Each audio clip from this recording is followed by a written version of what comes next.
اب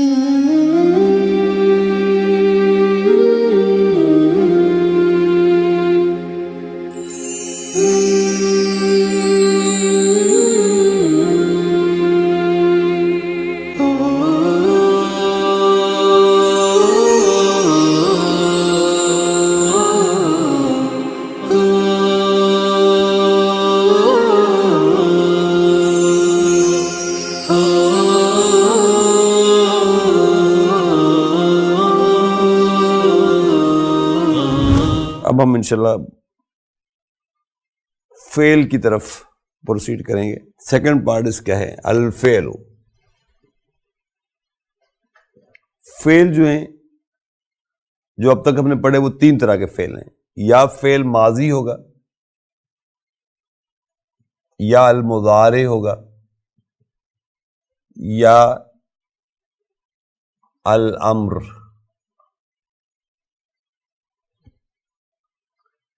ماضی مبنی ہوتا ہے، امر بھی مبنی ہوتا ہے. البتہ فعل مضارع کے تین موڈز ہوتے ہیں. یہ یا مرفوع ہوتا ہے، یا منصوب ہوتا ہے، یا یہ مجزوم ہوتا ہے. البتہ یہ مجرور نہیں ہوتا کبھی بھی. اور فعل مضارع جو ہے یہ بھی مبنی ہوتا ہے جمع مؤنث غائب اور جمع مؤنث مخاطب کی حد تک، جس کو ہم گروپ 3 کہتے رہے. ان میں یعنی یہ تھرڈ پرسن فیمینن اور سیکنڈ پرسن فیمینن میں ایون مضارع بھی مبنی ہوتا ہے. صرف 3 گروپس اس کے ایسے ہیں جہاں یہ مرفوع، منصوب یا مجزوم آتا ہے. فعل مضارع میں فرض کریں ہم دیکھتے ہیں فعل ہے ہمارے پاس کتب یکتب. تو یکتب میں فعل مضارع کس طرح مرفوع ہوتا ہے؟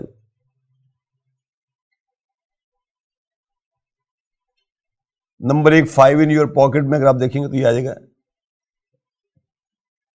یکتب، تکتب، تکتب، اکتب،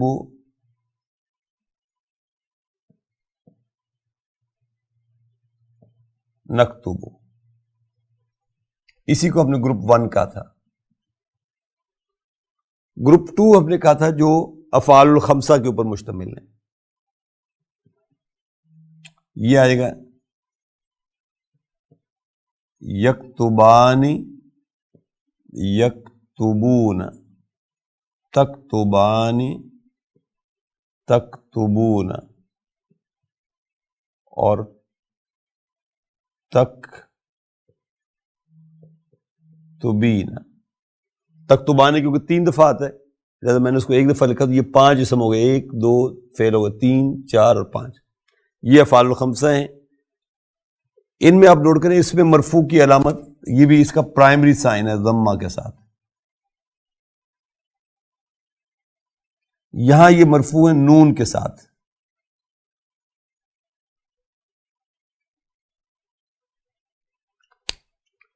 اس کو ہم نے گروپ 2 کہا.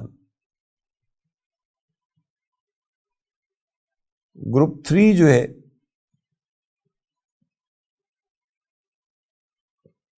وہ ہے یکتبن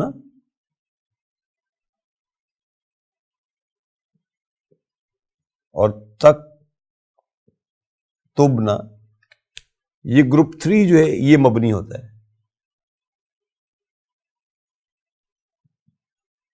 یہ والی بات جو میں نے یہاں لکھی تھی یہ اس میں آ جائے گا. اب دیکھیے یہ تو تھی مرفوع کی کہانی. اب اسی کہانی کو ہم یہاں منصوب کے ساتھ لکھیں گے. جب منصوب کے ساتھ لکھیں گے تو گروپ 1 جو ہے یہ ہو جائے گا یکتبہ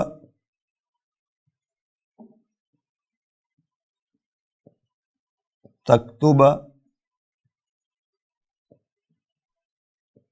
تکتبہ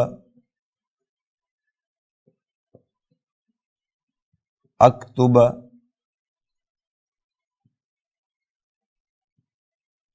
نکتبہ. گروپ 2 جو ہے اس کا نون حذف ہو جائے گا, صرف یہ آ جائے گا یکتبہ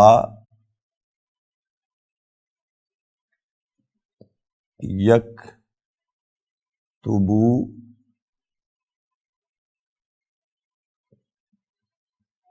تکتبہ تکتبو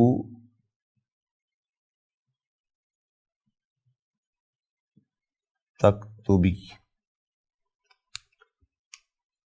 اس کو ہم کہتے ہیں منصوب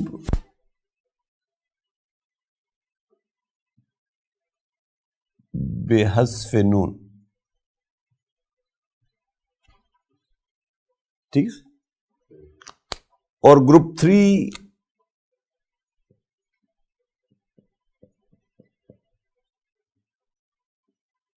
نو چینج,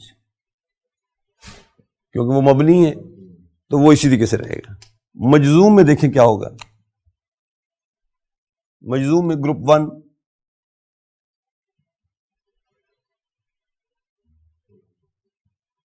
یکتب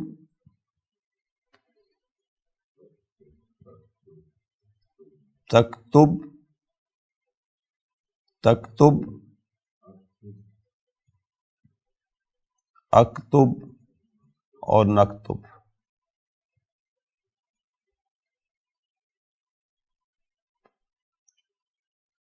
البتہ گروپ 2 جو ہے وہ یہی والا گروپ 2 بن جائے گا,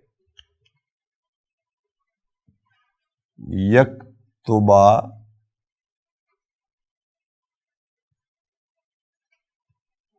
تکتبہ یکتبو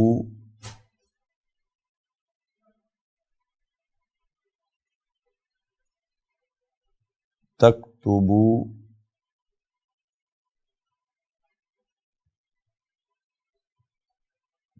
تکتبی. اور یہ بھی مجزوم ہے بحذف نون.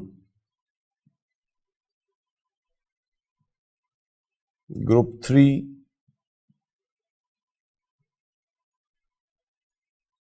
نو چینج. گروپ 3 اسی طریقے سے رہے گا. البتہ اس میں دوسری جو چیز دیکھنے والی ہے وہ یہ کہ فعل ناقص میں کیسے آئے گا, مجزوم کیسے ہوگا فعل ناقص میں. فعل ناقص میں مجزوم ہوں گے بحذف حرف علت. حرف علت آپ ڈراپ کر دیں گے تو یہ ڈراپ ہو جائے گا. جیسے تلا سے مضارع ہے یتلو.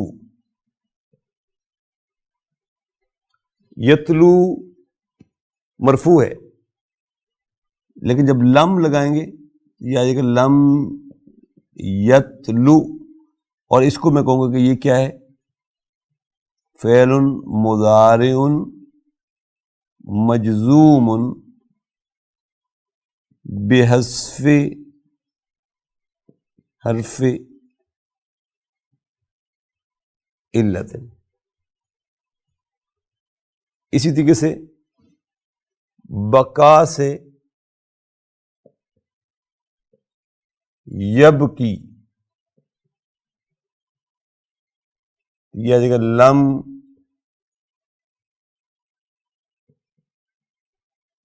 یبکی. مثنیٰ اور جمع میں پرابلم نہیں ہے, اس لیے وہاں تو وہی نون ڈراپ ہوگا صرف نا, لم یب کے، لم تب کے، لم تب کے، لم اب کے، لم نب کے. صرف وہ جو گروپ 1 ہے اس پہ فرق پڑنا تھا. گروپ 1 میں کیا فرق پڑے گا؟ صرف حرف و علت جو ہے وہ ڈراپ ہو جائے گا، بس یہ مجزوم ہو جائیں گے. نسیہ ینسا سے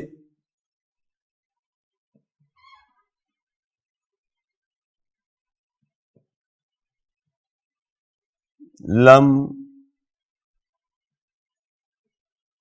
ینسا، لم تنسا، لم تنسا، لم انسا، لم ننسا.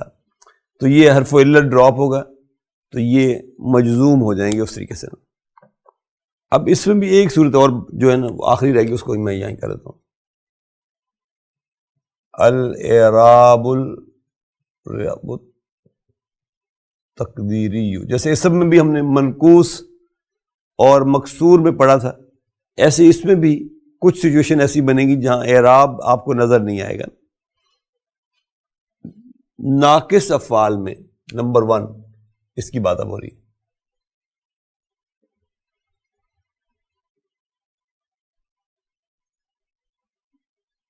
ضمہ مقدر ہوتی ہے. مثلا یہی تلا سے یتلو از ایکچولی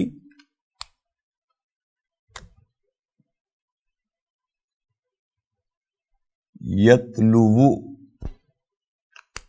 تو یہ جو ہے یہ یہاں پر مقدر ہے، لکھی ہوئی نہیں ہے. اسی طریقے سے نسیہ ینسا از ایکچولی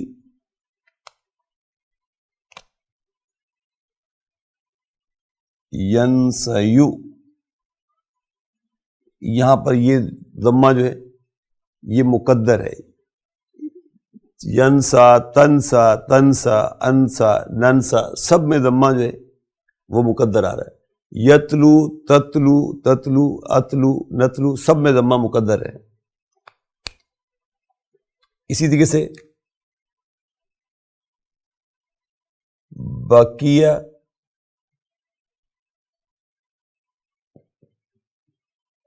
یبقا، یبقا از ایکچولی یب کی یوں ہے، وہ یہاں پر مقدر ہے. تو مرفوع کی علامت تو مقدر ہو گئی نا یہاں پر. اب دیکھتے ہیں ذرا کہ ناقص افعال میں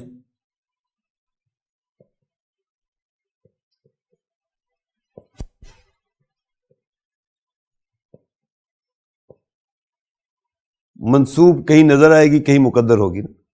ایسے ناقص افعال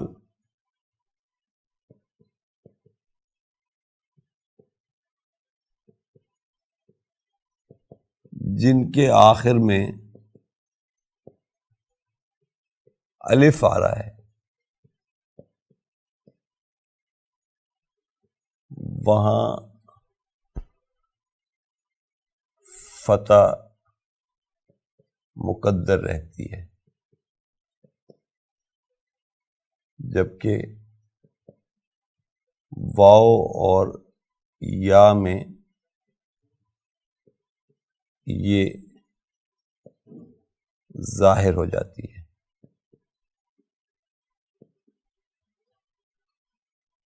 مثلا آپ کہتے ہیں ارید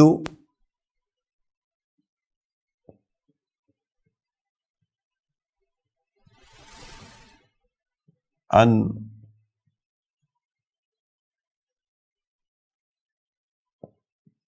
انسا.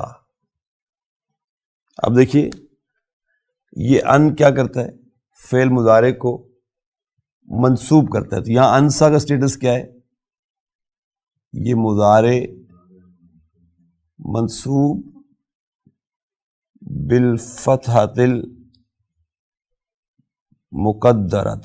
انسا، آپ نوٹ کریں آواز کیسی آ رہی ہے آپ کو؟ جیسے آخر میں الف بولا جا رہا ہے. انسا، یہ انسا ایکچولی یوں ہے نا، یعنی بولنے میں. تو اس کے اوپر آپ کو فتح نظر نہیں آئے گا. یہاں فتح جو ہے اس جگہ پر یہ مقدر ہے، اس کا یہ چھپا ہوا ہے اس کے اندر. لیکن آپ کہتے ہیں اریدو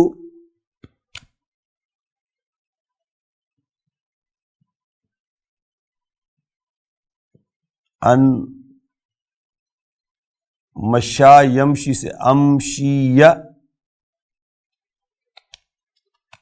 یہ بھی مضارع منصوب ہے لیکن یہاں فتح کا سائن آپ کو نظر آ رہا ہے.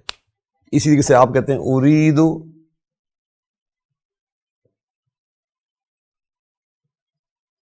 ان اطلب، یہ بھی مضارع منصوب ہے اور یہاں پہ بھی آپ کو فتح کا سائن نظر آ رہا ہے. گویا منصوب میں ایک کنڈیشن ہے جس ناقص افعال کی جن کے آخر میں الف کی ساؤنڈ آ رہی ہو، وہاں علامت نصب پوٹینشل ہوگی، مقدر ہوگی، جبکہ جن کے آخر میں یا واو آ رہی ہے وہاں فتح جو ہے وہ اپیر ہو جائے گی، سامنے نظر آ جائے گی آپ کو. اور تھرڈ کنڈیشن یہ ہوگی کہ مضاف افعال میں جب مجزوم بنائیں گے تو یہ مجزوم ہوں گے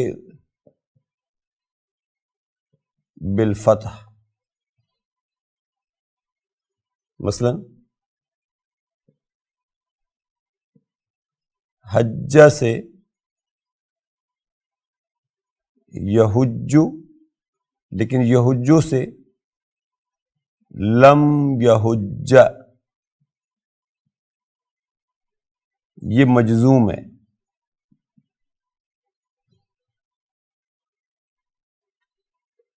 ٹھیک ہے، تو فعل میں ہم نے دیکھا کہ فعل ماضی، مضارع اور امر، تین فعل ہوتے ہیں. ماضی مبنی ہوتا ہے، مضارع امر بھی مبنی ہوتا ہے. مضارع میں ہم نے کہا کہ مضارع مرفوع ہو سکتا ہے، منصوب ہو سکتا ہے، مجزوم ہو سکتا ہے. البتہ مضارع کبھی مجرور نہیں ہوتا. مرفوع کے لیے گروپ 1 پراپر پرائمری سائن کے ساتھ، گروپ 2 نون کے ساتھ، گروپ 3 مبنی. منصوب گروپ 1 پراپر فتح کے سائن کے ساتھ، گروپ 2 حذف نون کے ساتھ، اور گروپ 3 میں کوئی چینج نہیں آئے گی. گروپ 3 ہم نے پڑھا تھا مجزوم کا. مجزوم میں ہم نے کہا کہ جو گروپ 1 ہے وہ پرائمری سکون کے ساتھ، گروپ 2 حذف نون کے ساتھ، گروپ 3 میں کوئی چینج نہیں آئے گی. البتہ اس کے بعد پھر ہم نے کچھ ناقص افعال کو دیکھا کہ ناقص افعال جو ہیں وہ کیسے مرفوع ہوتے ہیں، کیسے منصوب ہوتے ہیں اور کیسے مجزوم ہوتے ہیں. حذف حرف علت جو ہے اس کے ساتھ وہ مجزوم ہو جاتے ہیں یا منصوب ہو جاتے ہیں، اور مرفوع میں بھی ان کے سائن جو ہے وہ نظر نہیں آتا، مقدر ہی ہوتا ہے. تو یہ فعل کی گفتگو جو ہے وہ الحمدللہ مکمل ہوگی.